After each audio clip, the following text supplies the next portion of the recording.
Assalamualaikum warahmatullahi wabarakatuh. Yang terhormat dosen penguji ujian kinerja PPG Daljab tahun 2021. Perkenalkan, nama saya Nur Hasanah SPDI. Saya guru MA Darul Ulum Palangkaraya yang beralamat di Gang Sari 45, Kecamatan Pahandut, Kota Palangkaraya, Provinsi Kalimantan Tengah.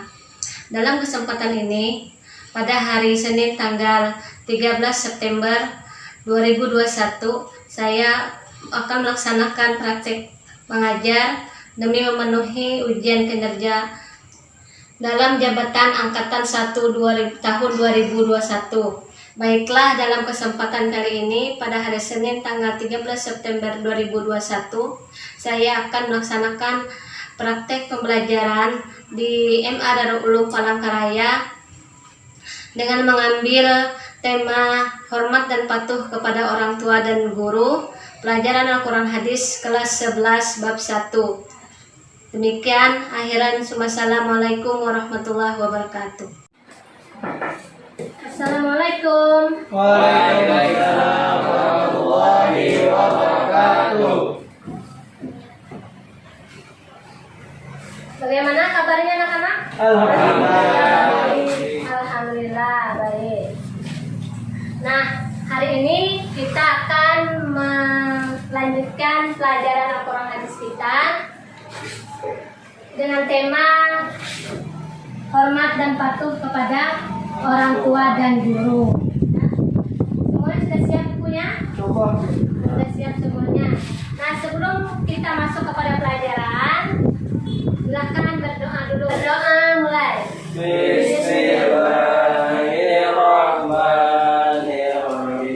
Rabbi shrahli sadri wa yassir li amri wahlul 'uqdatam min lisani yafqahul qawli. Rabbana atina fid dunya hasanah wa fil akhirati hasanah wa qina adzabannar. Walhamdulillahi rabbil alamin.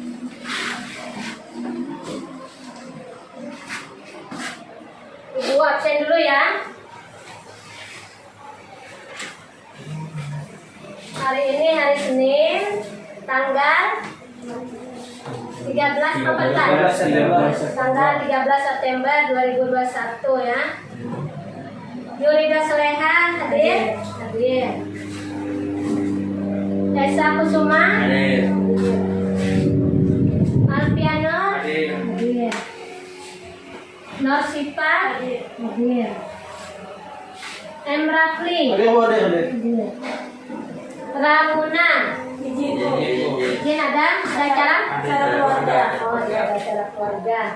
Berarti satu orang yang tidak hadir hari ini ya? Ya. Siap untuk belajar hari ini? Siap. Kalau sudah siap, siapkan bukunya dan alat tulisnya. Kita akan mulai belajar hari ini ya. Sebagaimana yang sudah Ibu katakan tadi, kita akan belajar bab 1 tentang materinya taat dan patuh kepada orang tua dan guru. Nah, sebelumnya kita mulai dengan membaca basmalah. Bismillahirrahmanirrahim. Hormat dan patuh kepada orang tua dan guru. Nanti bisa sekalian lihat di depan layar. Itu ada beberapa slide yang Ibu tampilkan ya. Kalau sudah dibuka bukunya, sebelum kepada mengamati gambar, kita baca Al-Quran dulu, karena kita ini belajar tentang Al-Quran. Alangkah baiknya kita juga membaca Al-Quran sama-sama ya. Baca surah Al-Isra yang pada halaman 5. Sudah ketemu? Sudah. Nah, di situ silakan dibaca sama-sama ya. Mudah-mudahan dengan bacaan Al-Quran ini kita mendapat berkahnya. Sama-sama. A'udzu billahi minasyaitonir rajim. Bismillahirrahmanirrahim. Wa qadara rabbuka alla ta'budu illa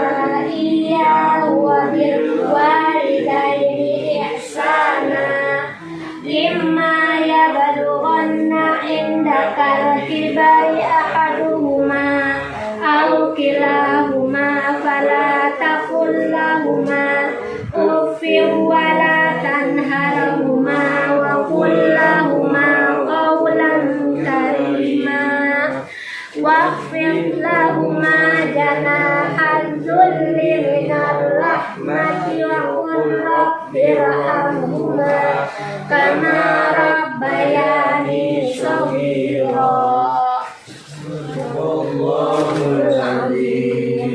Nah, sekarang kita masuk kepada materinya. Ya, di sini ada beberapa gambar yang Ibu sajikan, di buku juga ada. Ya. Nah, sekarang amati gambar di depan. Ya. Yang pertama ini gambar apa? Pemberian seorang anak kepada ibunya, atau kasih sayang seorang anak kepada ibunya. Oh, kasih sayang anak kepada Ibunya. ibunya. Terus gambar kedua? Kasih sayang seorang ibu kepada anak. Nah, dia sama, seorang ibu kepada Anak. Nah, yang ketiga gambar apa?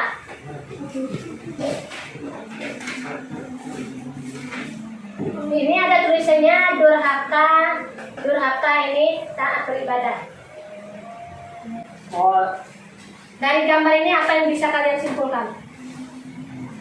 Itu ada kata al-qamah Ya, Alqamah ini adalah yang berhak yang durhaka kepada orang tua. kepada kedua orang tua. Ya, betul. Nah, bakti. dari gambar-gambar ini semuanya ada gambar orang tua. Ini gambar orang tua yang tiga. Terus gambar yang ini guru. Ini menyatakan tentang apa kira-kira? Yang satu tentang menghormati guru. Menghormati guru. Ya, bagus. Yang ini adalah hormat murid kepada guru, siswa kepada guru. Terus yang di bawah, gambar yang di bawah ini tentang Durhaka kepada iya, ini dari cerita apa? Malin Bunda. Iya, Malin Bunda. Ini sama. Itu batunya. Ini Kasih sayang seorang anak kepada ibu, mendoakan kepada ibunya yang sudah iya, meninggal. bagus. Bisa ini kasih sayang bakti seorang anak kepada orang tua yang sudah meninggal. Ya, ya. Itu beberapa dari gambar ini sudah bisa dipahami kira-kira? Bisa. Ada bakti kepada orang tua, ada bakti hormat dan patuh kepada guru. Nah, sekarang kita lanjut ke materi kita tadi. Di dalam materi itu ada dua surah yang kita pelajari. Yang pertama itu adalah surah Al-Isra ayat 23 dan 24 yang kita baca tadi, yang bersama-sama. Ya. Nah, itu salah satu ayat Al-Quran yang menyatakan tentang perintah berbakti kepada orang tua. Ya. Orang tua itu adalah terbagi tiga. Nah, yang pertama orang tua yang melahirkan kita. Yang kedua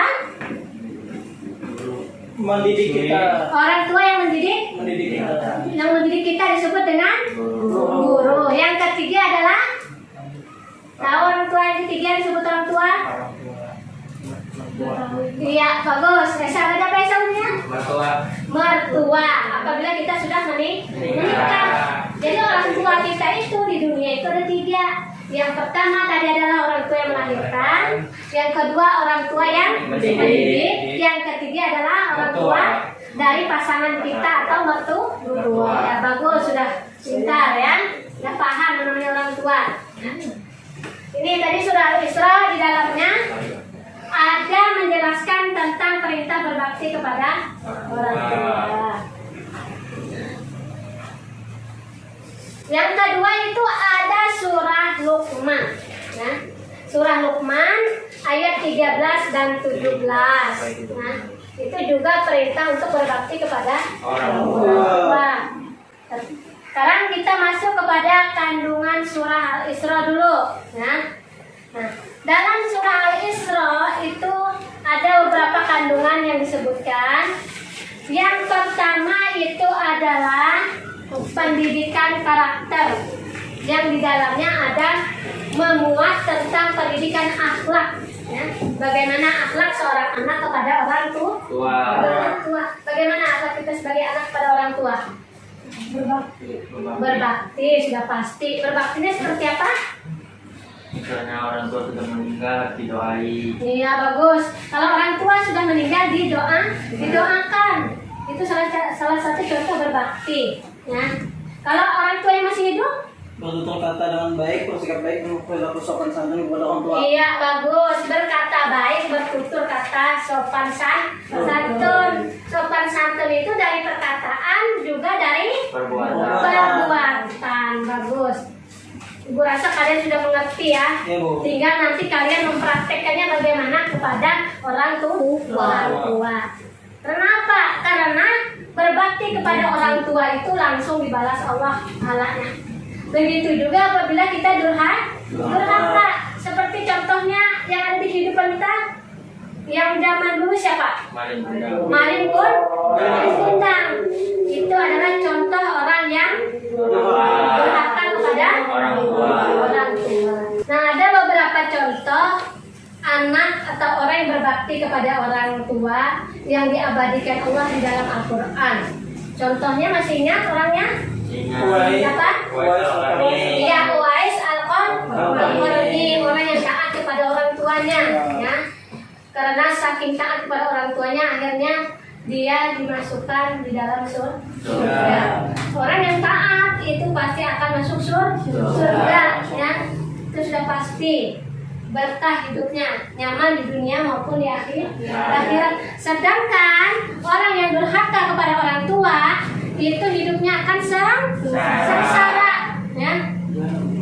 Masih ingat kisah orang yang durhaka kepada orang tua? Masih. Yang paling terkenal adalah Malin Kundang. Ya, bagus. Itu Malin Kundang menjadikan pelajaran bagi kita bahwa kita tidak boleh durhaka kepada orang tua, ya. Baik kita menjadi orang yang kaya raya ataupun kita orang yang miskin, ya, terlebih orang miskin, kita tetap berbakti kepada orang tua karena jasa orang tua itu besar sekali, tidak akan bisa digantikan oleh harta, ya. Di dalam diri kita ini ada kasih sayang orang tua, di dalam diri kita ini ada darah orang tua yang mengalir, ya. Tanpa orang tua kita tidak ada hidup di dunia. Ya. Nah, itu salah satu pelajarannya tentang akhlak kepada orang tua. Yang kedua itu adalah, bisa kelihatan di depan? Yang kedua itu adalah di dalam tafsir Ibnu Katsir. Dalam tafsir Ibnu Katsir itu disebutkan bahwa Allah memerintahkan kepada kita untuk berbuat baik kepada ibu bapak. Ya, itu sudah pasti, ya. Contoh yang tadi sudah kalian tahu kan? Jangan pula bersikap buruk kepada orang tua. Bertutur kata yang baik, itu tadi kata Ratri sudah, bertutur kata yang baik, sopan santun, ya. Itu dari segi perkataan dan perbuatan. Sedangkan dalam tafsir Al-Misbah itu dijelaskan bahwa kebaktian anak itu bertahap, ya. Bertahap dalam artian dari perkataan dulu, dari perbuatan dulu. Bagaimana kita berbuat baik kepada orang tua. Kalau seumuran kalian, ini salah satu contohnya adalah membantu orang tua, ya. Pekerjaan rumah orang tua dibantu. Apalagi musim corona seperti ini, ya. Hendaknya membantu orang tua dalam pekerjaan. Kalau orang tuanya bekerja, kita juga membantu dalam meringankan kerja orang tua. Orang tua kalian bekerja? Alhamdulillah bekerja semua. Dibantu nggak? Alhamdulillah dibantu. Itu salah satu tanda bukti kita sayang kepada orang tua. Itu dari segi perbuatan. Terus tahap selanjutnya adalah kita disuruh untuk berkata yang baik. Dalam artian kita tidak boleh berkata yang kasar kepada orang tua. Kenapa? Ada yang tahu? Karena takut durhaka. Iya, salah satunya takut durhaka kepada orang tua, ya. Karena murkanya orang tua itu sama dengan murkanya Allah. Pernah dengar? Nah, terus ridhonya orang tua itu, ya, ridhonya Allah tergantung ridhonya orang tua. Jadi dalam bahasa kita itu kalau orang tua ridho, Allah juga ridho. Ya. Nah, jadi bagaimana cara kita mencari keridhaan orang tua itu tadi adalah yang pertama berbakti. Berbakti itu dalam segi perbuatan dan perkataan. Ya. Tidak boleh berkata kasar, membentak. Nah, pernah mendengar anak membentak orang tuanya? Pernah. Di sekeliling kalian pernah? Pernah. Nah, itu sebenarnya salah satu contoh larangan untuk tidak durhaka kepada orang tua. Durhaka kepada orang tua itu dari hal kecil sampai yang hal yang besar. Dari berkata malas mak, tidak mau mak, lagi main game mak. Nah, itu salah satu perkataan yang sudah menunjukkan tidak taat kepada orang tua. Sekarang surah yang kedua itu ada surah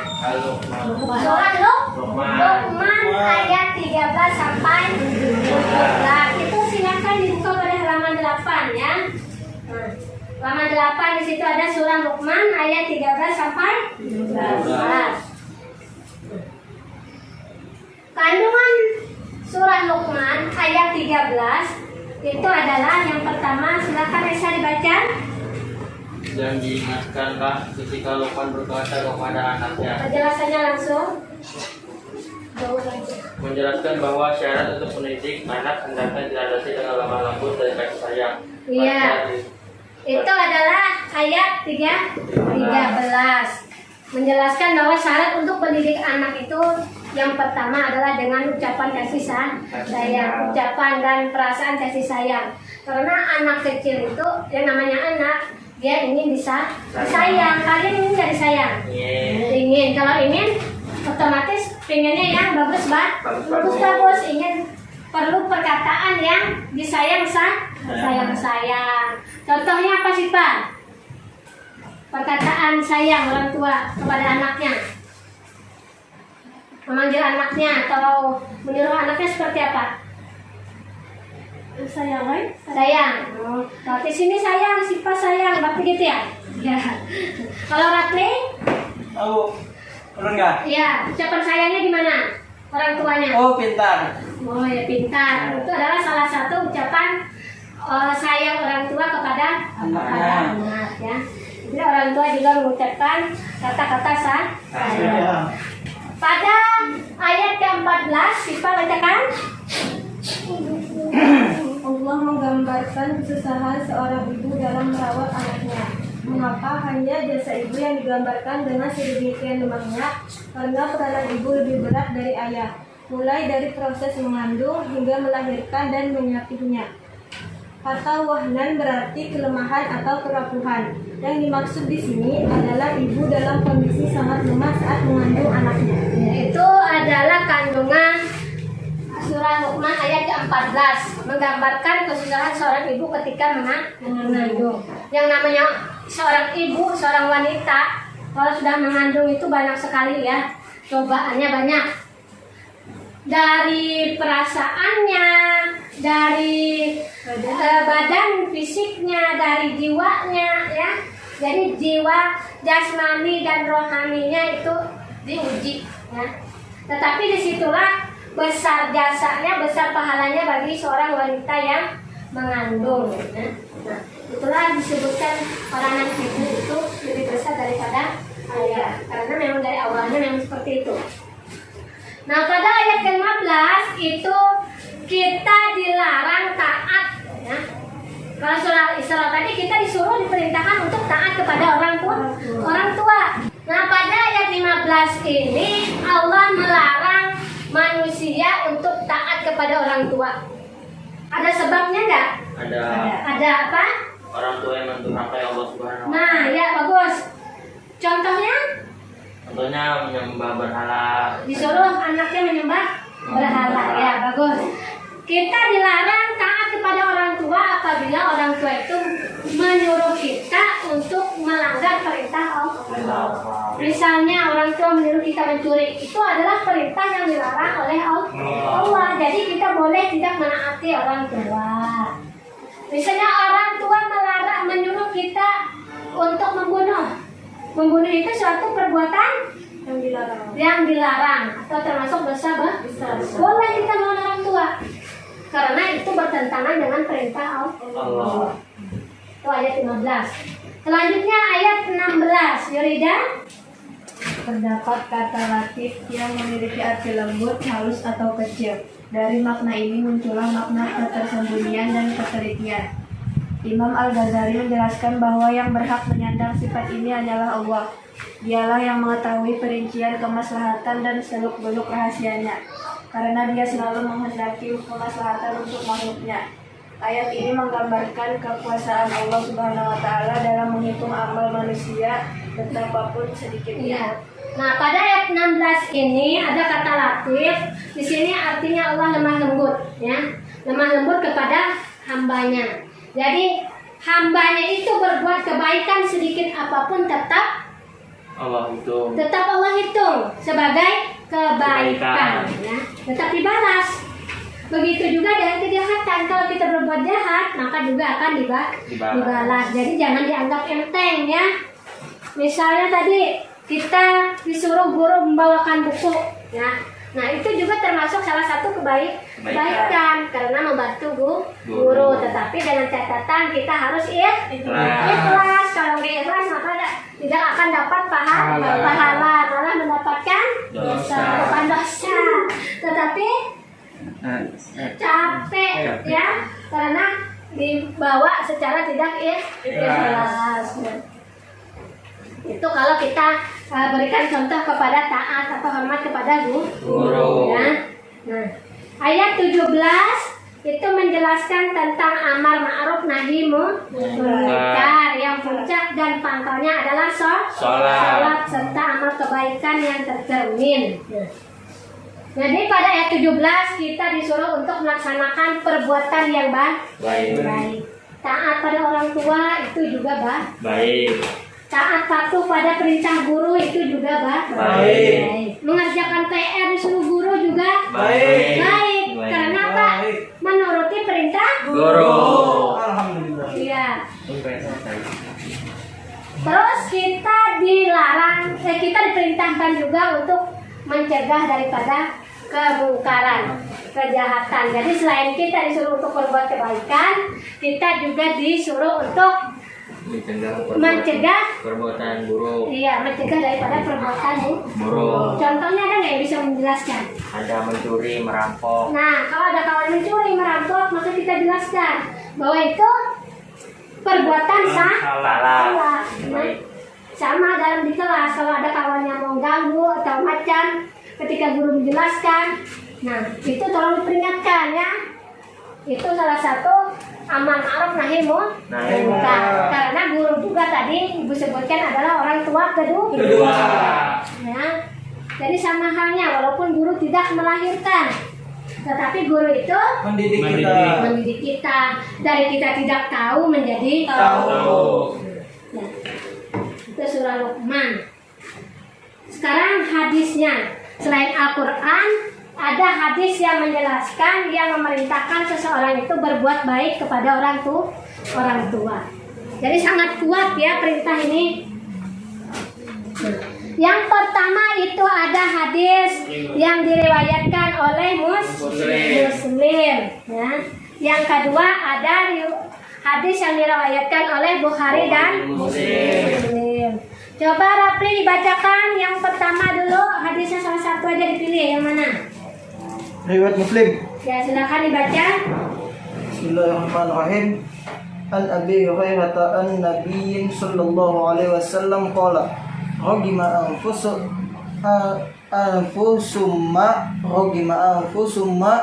ragima anfu kila man ya Rasulullah qala man adraka abawaihi indal kibari ahadahuma au kilaihima kolam yadkhulil jannata. Itu riwayat Muslim. Silakan terjemahkan Alfianur. Terjemahkan hadis yang pertama. Iya. Dari Abu Hurairah dari Nabi Muhammad SAW, beliau dia celaka dia celaka, dia celaka. Lalu beliau ditanya, siapakah yang celaka? Ya Rasulullah. Jawab Nabi, barang siapa yang mendapati kedua orang tuanya dalam usia lanjut atau salah satu dari keduanya, namun dia tidak berbakti kepadanya dengan sebaik-baiknya, maka dia tidak akan masuk surga. Hadis riwayat Muslim. Nah, itu salah satu hadis yang mewajibkan kita untuk berbakti kepada orang tua. Udah Nabi, dia celaka sampai 3 kali kan? Celaka. Terus ditanya para sahabat, siapa ya Rasulullah? Terus dijawab Rasulullah, yaitu adalah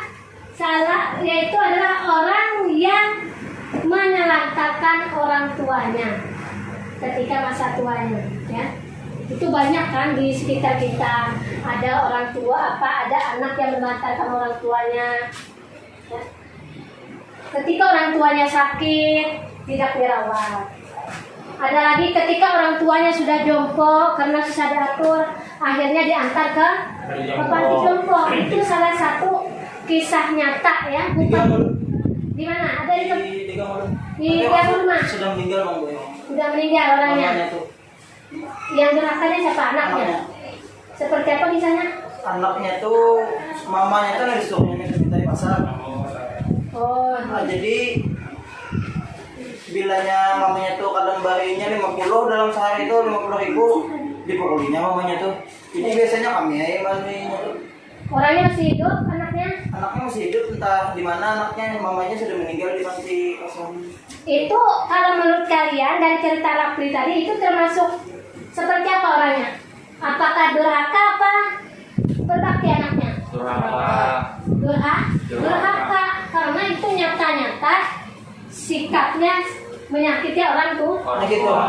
Dari menyakiti dari segi fisiknya ya. Tadi kata Rapli ibunya disuruh ke pasar untuk minta-minta. Ya, kalau tidak sampai tidak dapat uangnya dipukuli, itu sangat luar biasa ya durhakanya kepada orang tua. Padahal tadi disebutkan itu kan dalam tafsir Al-Misbah segala macam kan disebutkan kita berbakti itu bertahap kepada orang tua.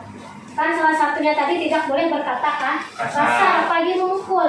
Sedangkan yang dijelaskan yang diceritakan Rapli tadi adalah nyata-nyata itu memukul ya. Tidak tahu ibu gimana lagi perkataannya, pasti lebih sakit lagi ya. Itu jangan sampai terjadi pada kalian ya. Karena apa? Orang yang durhaka itu azabnya langsung dikasih Allah di dunia ya. Langsung dikasih Allah. Itu sudah nyata. Contohnya maling kundang. Nah dari hadis tadi, yang pertama itu kandungan hadisnya bahwa kita itu diperintahkan untuk berbakti pada orang tua. Apabila kita tidak berbakti maka kita akan celaka. Ya. Nah, sedangkan yang kedua, kandungan hadis yang kedua itu adalah menjelaskan bahwa berbakti kepada orang tua itu memiliki pahala yang sangat besar. Sama dianggap dengan jihad di jalan Allah. Ya. Jadi misalnya ada perang, ada himbauan perang, tetapi kita orang tua kita nggak ada yang jaga, maka yang lebih wajib itu adalah menjaga orang tua karena itu merupakan kewajiban. Ya. Itu kewajiban yang lebih utama, kewajiban lebih pokok. Maka menjaga orang tua dulu. Ya.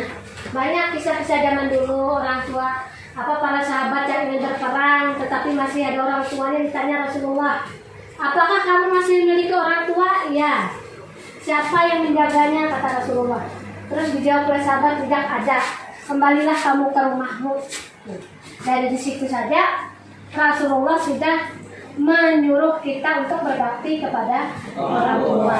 Ya, lebih mementingkan orang tua. Nah dari penjelasan ini, dari Al-Quran, dari hadis, ini ada nggak yang mau ditanyakan? Ada Bu. Ada, silakan Isa. Misalnya ini ada seorang anak buloknya pekerja kayak membuat namanya tenarnya tuh sibuk kerja. Ya. Jadi orang tuanya tuh gak ngurus. Jadinya kayak menyewa orang jaga orang tuanya itu boleh apa kan? Untuk menjaga orang tua sebenarnya itu juga salah satu boleh ya. Kenapa boleh? Karena itu salah satu bentuk perhatian dan kasih sayang anak kepada orang tua. Asal orang tuanya itu tetap di rumahnya ya, terjaga dengan baik ya, tidak ditelantarkan. Kita tetap karena alasannya sibuk ya. Tetapi walaupun sebenarnya kita sibuk, tetap memperhatikan orang tua, wajib berbakti kepada orang tua. Jangan kita karena sibuk orang tuanya disuruh atau diinapkan di panti jompo, itu jangan ya. Karena itu salah satu tanda kita sudah tidak mau repot, tidak mau berbakti kepada orang tua. Kita ingat lagi kita waktu kecil seperti apa. Dari kita lahir siapa yang menjaga kita? Pasti orang tua. Maka kita orang tua sudah tua, lanjut usia seperti anak bayi, maka kita lagi yang giliran menjaga orang tua. Bisa dipahami? Bisa. Ya. Tapi kalau kita kan sibuk kerja Bu. Ya. Orang tua itu kita lain akan rumahnya gitu nah Bu. Oh, kita bedakan tempatnya. Kita bedakan tempat, cuman lain di pantai atau yang apabila kayak di barak, cuman ada orang yang menjaganya di situ. Tapi kita tetap membiayai semua keperluan orang tua kita, itu termasuk durhaka atau bakti. Oh, seperti yang diceritakan Rafli tadi itu boleh ya. Kalau misalnya si Rafli khawatir kalau di rumah si Rafli tidak terurus orang tuanya, akhirnya dibuatkan rumah sendiri ya. Atau si Rafli misalnya sudah berkeluarga nggak enak sama istrinya, sama anaknya, boleh orang tuanya diberikan rumah sendiri, dicarikan pembantunya untuk mengurus orang tua, tetapi dibiayai semua, itu boleh ya. Tetapi alangkah lebih bagusnya tadi kalau kita mengurus sendiri ya. Tapi kalau kita sibuk boleh dibawa ke rumah kita, tetapi dicarikan pembantu untuk mengurus. Bisa dipahami? Bisa. Ya, itu bukan durhaka ya. Yang durhaka itu kita tidak mengurus sama sekali ya. Menelantarkan orang tua sudah sakit-sakitan, orang tua tidak ada yang mengurus, atau orang tua tidak punya biaya untuk menyewa pembantu. Itu Seperti kesana di Bu. ya seperti saya tadi yang disuruh orang tuanya mengemis, anaknya yang ambil uangnya, itu nggak boleh. Itu salah satu termasuk durhaka pada orang tua ya. Tuh. Ada lagi yang ditanyakan? Nggak ada Bu. Nggak ada. Bisa dipahami kira-kira yang ini ya? Karena ini masih erat kaitannya dengan kehidupan kita ya. Semua masih punya orang tua? Alhamdulillah. Alhamdulillah. Nah, kalau masih punya orang tua, hendaknya kita selalu berbakti ya. Berbaktinya seperti apa? Membahagiakan hati orang tua. Kalau kita berbakti, membahagiakan orang tua, insya Allah kita hidupnya enak ke depannya. Amin. Amin. Amin. Hidup kita berkah, ya, insya Allah dimudahkan Allah jalannya. Amin. Nah, sekarang kepada kesimpulan. Nah, karena tidak ada lagi bertanya, silakan Yurida baca kesimpulannya surah Al-Isra. Boleh dari sini. Perintah untuk menyembah Allah Subhanahu wa taala dan tidak menyekutukannya dengan sesuatu. Ya. Terus Perintah berbuat baik kepada kedua orang tua. Perintah untuk bertutur kata, bersikap baik dan berperilaku sopan santun kepada orang tua. Perintah untuk selalu mendoakan orang tua. iya, bagus. Setiap hari kita hendaknya mendoakan orang tua. Enggak mesti harus setiap habis sholat ya. Di luar sholat pun kita hendaknya juga mendoakan orang tua. Apa doanya? Apa? Coba baca sama-sama. Bismillahirrahmanirrahim. Allahumma ghfirli wa liwalidayya warhamhuma kama rabbayani shaghira. Nah, silakan dibaca. Syifa, kesimpulan dari surah Luqman. Kesimpulan 2. Kandungan surah Luqman ayat 13 sampai 17 meliputi A. Perintah untuk mengesahkan Allah, tidak menyekutukannya. B. Perintah berbuat baik kepada orang tua, terutama kepada ibu. C. Perintah menaati orang tua sepanjang tidak untuk berbuat maksiat dan menyekutukan Allah. D. Perintah untuk berbuat baik. E. Perintah menjalankan sholat, amar ma'ruf, nahi munkar, dan bersabar. Ya, itu dari surah Luqman. Ada 5 kandungan dari surah Luqman yang bisa kita ambil ya. Salah satunya adalah perintah berbakti kepada orang tua, terutama kepada ibu. Kenapa? Karena ibu itu adalah orang yang lebih banyak jasanya daripada ayah. Walaupun ayah sedikit jasanya, tapi tetap kita diwajibkan untuk berbakti, taat dan patuh kepada orang tua. Ya. Nah, yang ketiga, silakan Esa baca Sa. Kesimpulannya Sa. Kandungannya seperti perintah untuk senantiasa berbuat baik kepada orang tua karena nilai kebaikan sejajar dengan jihad. Ya. Selalu menghormati dan mentaati guru sebagaimana menghormati dan mentaati orang tua. Nah, itu kandungan hadisnya ada 2. Salah satunya adalah juga kita diwajibkan taat dan patuh kepada orang tua, termasuk juga guru. Nah, karena guru merupakan orang tua kita. Nah, sebelum masuk kepada penugasan, nah, ibu minta kalian bikin diskusi. Nah, nanti salah satu yang mengemukakan hasil pendapat diskusinya. Ya. Diskusinya itu adalah nih kalian menyebutkan perilaku apa saja yang menunjukkan berbakti kepada orang tua. Untuk kelompok 1 Yurida dengan Supa. Ya. Kelompok 2 silakan kalian berdiskusi tentang perilaku anak atau siswa yang durhaka kepada orang tua. Nah, silakan berdiskusi. Nanti salah satu menyampaikan hasilnya. Ya.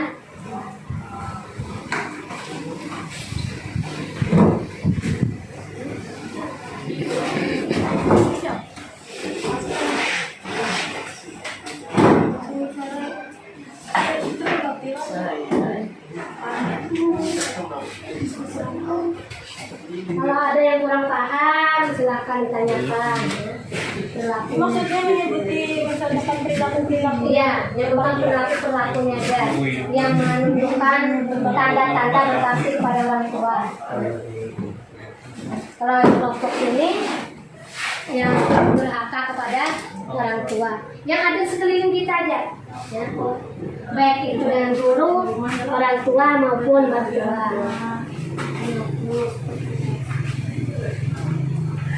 Sudah? Kelompok B sudah?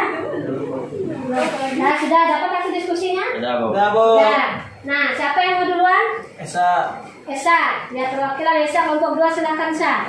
Perilaku durhaka kepada orang tua, yang pertama menelantarkan orang tua, Ya. yang kedua menghina orang tua, Ya, yang betul. ketiga memukul orang tua. Iya betul. Nah, itu salah 3 daripada perilaku anak yang durhaka kepada Orang tua. Nah, terus dari kelompok 1 perilaku taat berbakti pada orang tua. Contohnya 1, membantu pekerjaan rumah seperti menyapu, memasak, dan lain-lain. Ya, pas itu perempuan ya. Yang kedua, menjaga perkataan kepada kedua orang tua. Yang kedua, berbicara yang sopan, jujur, tidak menyakiti hati orang tua, tidak kasar kepada kedua orang tua. Nah, terus yang ketiga ada lagi. Yurida menambahkan Mematuhi orang tua. mematuhi orang tua dalam Kebaikan. iya bagus dalam kebaikan ya. Karena tadi ada larangan bahwa kita dilarang untuk mematuhi perintah orang tua dalam kemaksiatan ya. Jangan semuanya dipatuhi, ya itu salah. Ada batasan-batasan yang melarang kita untuk taat dan patuh kepada orang tua.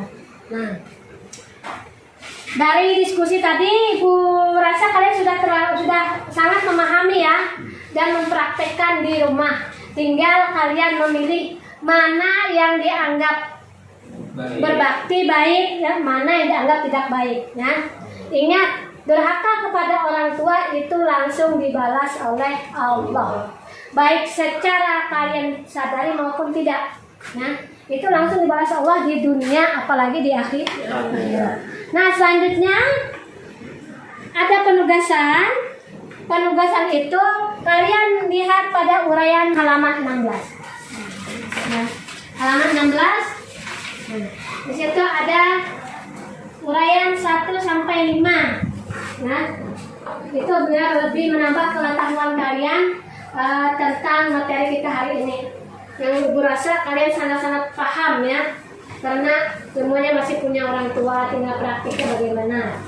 Yang Ibu harapkan dengan adanya materi hari ini, kita menjadi lebih baik kepada orang tua sampai orang tua kita meninggal nanti. Ketika orang tua kita sudah meninggal, maka cara berbakti kita adalah dengan mendoakan orang tua, terus menjaga nama baik orang tua. Jangan sampai nanti orang tua sudah meninggal, kita berbuat buruk di dunia, akhirnya orang tua di dalam kubur sana mendapat siksa. Mau kan? Nauzubillah min. Nah, yang kedua tugasnya adalah pengamatan perilaku sesuai kandungan surah Al-Isra dan Luqman. Ya, kalian sesuaikan lagi, kalau tadi kan diskusi tadi cuma pengamatan perilaku secara umum. Ya, ini bisa ditambahkan sesuai surah Al-Isra ayat 23-24 dan surah Luqman ayat 13-17. Bisa dipahami penugasan hari ini? Bisa ya. Ibu harap kalian bisa lebih mengembangkan lagi berpikirnya bagaimana cara kita taat dan patuh kepada orang tua. Nanti Ibu minta kalian untuk orang tua contohnya disebutkan, untuk guru disebutkan, terus untuk orang tua disebutkan juga ya. Nanti disebutkan per item ya. Walaupun kalian belum punya mertua, ya dianggap saja nanti kalian punya mertua ya. Kan di samping kalian ada orang berkeluarga kan. Nah, itu diamati seperti apa ya. Kalau misalnya belum paham, silahkan bertanya sama ibu nanti secara japri, atau nanti bisa tanya orang tuanya gimana kehidupan rumah tangga ya, lebih paham lah orang tua kalian ya. Nah, sebagai bakti kita kepada orang tua, salah satunya tadi adalah mendoakan orang tua, baik yang sudah mati, lebih-lebih adalah yang masih hidup. Kita berdoa semoga orang tua kita sehat, panjang umur, murah rezeki. Kita doa sama-sama. Kita baca doa untuk kedua orang tua, bisa lihat di depan. Nah, kita baca doa sama-sama. Bismillahirrahmanirrahim. Allahumma ighfirli dhunubi wa liwalidayya warhamhuma kama rabbayani shaghira. Amin. Nah, karena sudah paham semuanya dan waktu kita berhubung sudah habis untuk mata pelajaran ini, marilah kita mengucapkan hamdalah. Alhamdulillahirobbilalamin. Mudah-mudahan dalam pelajaran hari ini kalian bisa mengambil hikmahnya, bisa menerapkan dalam kehidupan sehari-hari, dan perilaku kita lebih baik lagi kepada orang tua kita. Untuk selanjutnya, minggu depan kita akan lanjutkan materi yang baru ya, untuk pada hari yang sama, pada hari Senin ke depan ya. Akhiran, Assalamualaikum warahmatullahi wabarakatuh. Waalaikumsalam warahmatullahi wabarakatuh.